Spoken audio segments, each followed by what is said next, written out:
nih. Astagfirullahaladzim. Jatuh kejedar, kejedar. Astagfirullahaladzim. Kamu ini benar semangat.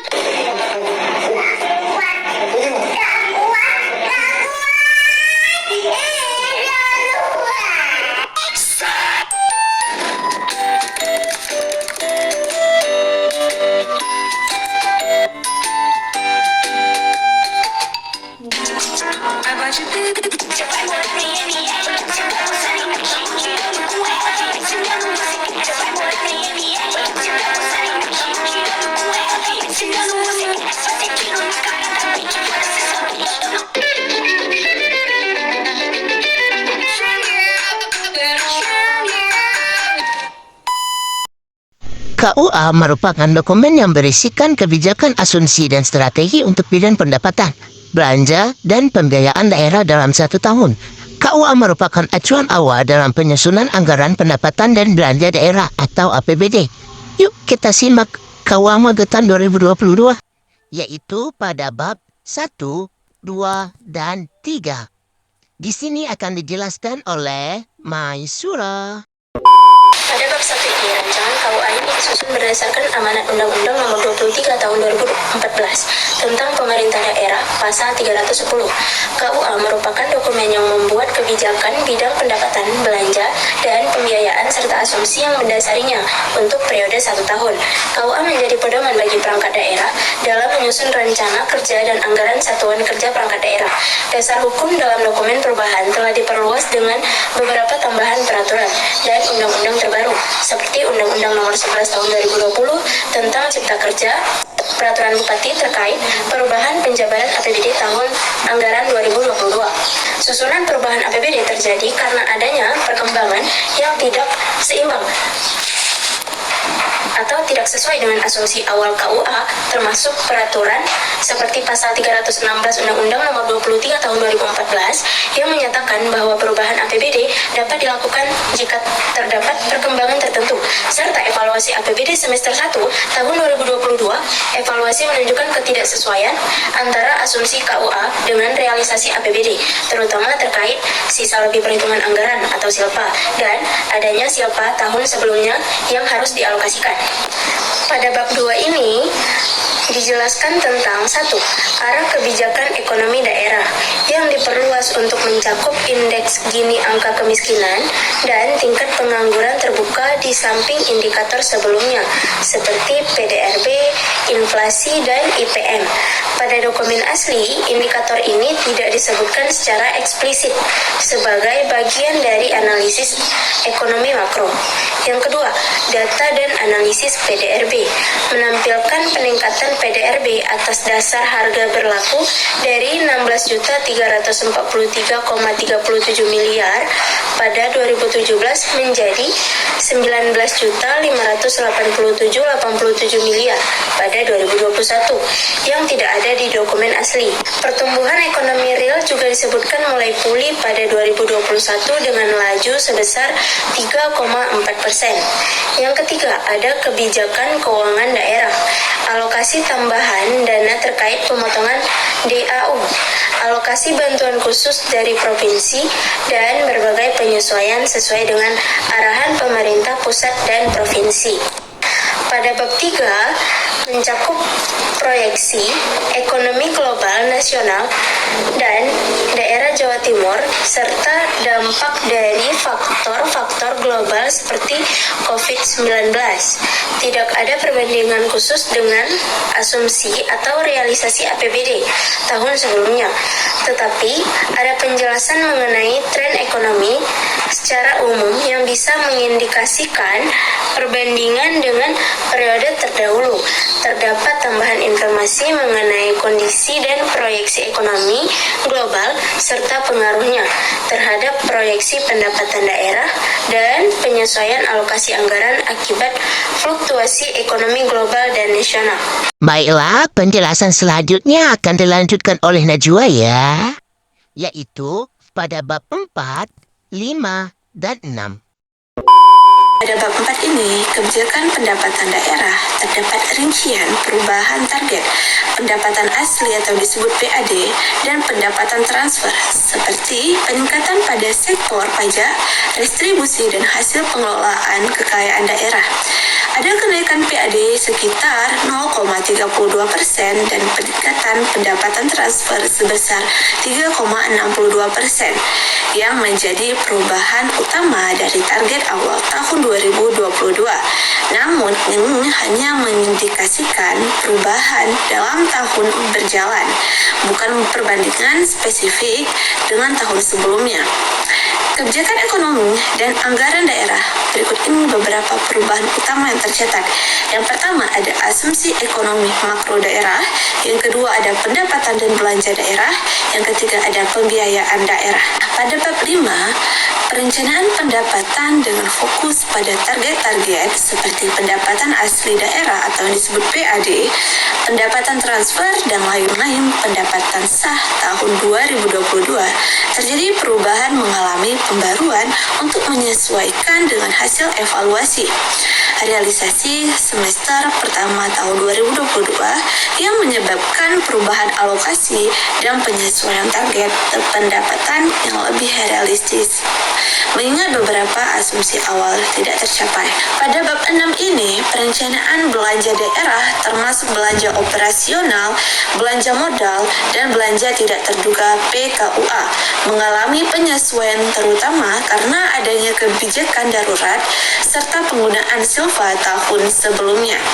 Selain itu, alokasi anggaran untuk program seperti dana bagi hasil cukai, hasil tembakau atau yang disebut DBH-CHT, dan dana alokasi khusus atau disebut DAK diintegrasikan lebih jelas untuk menyesuaikan kebutuhan prioritas daerah. Perubahan ini dilakukan agar APBD dapat lebih responsif terhadap situasi akibat pada tahun 2022. Termasuk dampak ekonomi akibat pandemi serta perubahan pendapatan daerah yang terjadi selama tahun berjalan. Selanjutnya dilanjutkan oleh Rika pada bab 7 dan 8. Baiklah, di sini saya akan membahas pada bab 7. Dalam dokumen rancangan PUA 2022 berfokus pada strategi pencapaian target pembangunan daerah. Dalam dokumen rancangan perubahan PUA 2022 ini telah disesuaikan untuk menampung penyesuaian target dan alokasi anggaran berdasarkan evaluasi semester pertama, mencakup penyesuaian dana alokasi umum dan bantuan keuangan khusus sesuai kebutuhan prioritas. Kemudian, perubahan ini mengikuti perkembangan ekonomi serta kondisi yang tidak sesuai dengan asumsi awal, termasuk adanya sisa lebih perhitungan anggaran atau biasanya disebut dengan silpa yang harus dialokasikan, serta tambahan dana dari pemerintah provinsi dan pusat. Baiklah, dilanjutkan pada bab 8, di mana bab 8 ini membahas tentang rancangan perubahan PUA 2022. Terdapat beberapa perubahan yang menyesuaikan perkembangan terkini dan asumsi makroekonomi, seperti adanya dampak pandemi COVID-19 yang mempengaruhi ekonomi daerah. Secara umum, terdapat 3 perubahan, yaitu yang pertama, penyesuaian asumsi makroekonomi, di mana perubahan produk domestik regional bruto atau PDRB, inflasi, dan pertumbuhan ekonomi yang mengalami fluktuasi karena dampak pandemi COVID-19. Indikator seperti angka kemiskinan, pengangguran, dan indeks ini juga disesuaikan berdasarkan data terbaru. Dan yang kedua, anggaran dan alokasi, di mana perubahan pada anggaran belanja dan pendapatan untuk menyesuaikan dengan kebutuhan darurat dan dana tambahan dari pemerintah pusat serta optimalisasi pendapatan asli daerah atau PAD. Dan ada penyesuaian pada belanja wajib dan transfer serta penyesuaian dana alokasi khusus dan bantuan keuangan dari pemerintah provinsi dan pusat. Dan yang ketiga, program prioritas, di mana penambahan program atau kegiatan prioritas baru yang belum diakomodasi pada anggaran sebelumnya atau untuk meningkatkan capaian kinerja berdasarkan evaluasi kinerja SKPD. Nah, penjelasan sebelumnya itu adalah penjelasan KUA Magetan 2022. A few moments later. PPAS adalah dokumen yang membuat alokasi anggaran untuk setiap program dari kegiatan yang tercantum dalam kebijakan umum anggaran. Bagaimana sih PPAS Magetan 2022? Yuk kita dengar pembahasan dari Arik, yaitu pada bab 1, 2, dan 3. Bab 1. Penyusunan KUA dan PPAS dilakukan berdasarkan Undang-Undang Nomor 23 Tahun 2014 dan bertujuan untuk memberikan pedoman bagi perangkat daerah dalam penyusunan rencana kerja serta anggaran RKA SKPD. Dokumen ini dirancang untuk dijadikan acuan dalam penyusunan APBD tahun 2022 pada KUA 2022. Terjadi perubahan karena perkembangan asumsi KUA yang tidak sesuai, termasuk perubahan dalam pendapatan daerah atau alokasi belanja, dan menekan bahwa perubahan PAS dibuat untuk memberikan pedoman bagi SKPD dalam melaksanakan tugas berdasarkan perubahan RKA SKPD. Dengan tujuan pada awalnya menekan panduan bagi SKPD dalam penyusunan RKA serta sinkronisasi kebijakan pemerintah kabupaten dengan pemerintah provinsi dan pusat untuk memastikan keberlanjutan pembangunan berupa berfokus pada adaptasi perubahan alokasi anggaran yang memberi acuan penyusunan RKA SKPD berdasarkan perubahan pada kebijakan umum dan anggaran sebelumnya. Bab 2. Pendapatan asli daerah. Target pendapatan asli daerah adalah 219.432.622 rupiah, tetapi terdapat perubahan penyesuaian nominal menjadi lebih rendah atau lebih tinggi pada beberapa jenis pendapatan: pajak daerah, retribusi daerah, hasil pengolahan kekayaan daerah, dan pendapatan lain yang sah masing-masing mengalami penyesuaian sesuai dengan aturan hukum yang terbaru. Pendapatan transfer, terdapat peningkatan atau penyesuaian pada pendapatan transfer antar daerah atau dari pemerintah pusat. Misalnya dana perimbangan yang ditransfer dari pemerintah pusat atau antar daerah disesuaikan mengikuti kebutuhan dan kebijakan. Pendapatan transfer, terdapat peningkatan atau penyesuaian pada pendapatan transfer antar daerah atau dari pemerintah pusat. Misalnya dana perimbangan yang ditransfer dari pemerintah pusat atau antar daerah disesuaikan mengikuti kebutuhan dan kebijakan tahun berjalan. Dokumen awal menunjukkan alokasi total untuk pendapatan transfer sebesar 1.364.406.289.179 ribu, tetapi mengalami penyesuaian di dokumen perubahan. Lain-lain pendapatan daerah yang sah. Pendapatan ini mengalami perubahan dan adanya tambahan atau pengurangan sesuai realisasi yang diharapkan atau kendala yang terjadi selama periode berjalan. Bab 3. Rancangan PPAS tahun 2022 berfokus pada sinergi program pemerintah kabupaten dan provinsi dan nasional, prioritas pembangunan daerah serta plafon anggaran. Sementara berdasarkan urusan pemerintah, jenis belanja dan kegiatan per subkegiatan, tetapi rancangan perubahan PPAS tahun 2022 menekan pada revisi prioritas belanja daerah yang mencakup belanja operasi modal tak terduga dan transfer. Dokumen ini merinci perubahan plafon anggaran per SKPD, program kegiatan dan subkegiatan. Selanjutnya, pada bab 4, 5, dan 6 akan dijelaskan oleh Yuda. Baik, saya akan menjelaskan bab 4, plafon anggaran. Ada penyesuaian dalam jumlah plafon anggaran pada beberapa SKPD atau satuan kerja perangkat daerah, di mana sebagian besar plafon anggaran meningkat, sementara beberapa lainnya mengalami pengurangan. Contohnya, anggaran untuk dinas pendidikan, kepemudaan, dan olahraga mengalami kenaikan dalam dokumen perubahan, sedangkan beberapa puskesmas mengalami pengurangan anggaran. 2. Detail urusan dan kegiatan.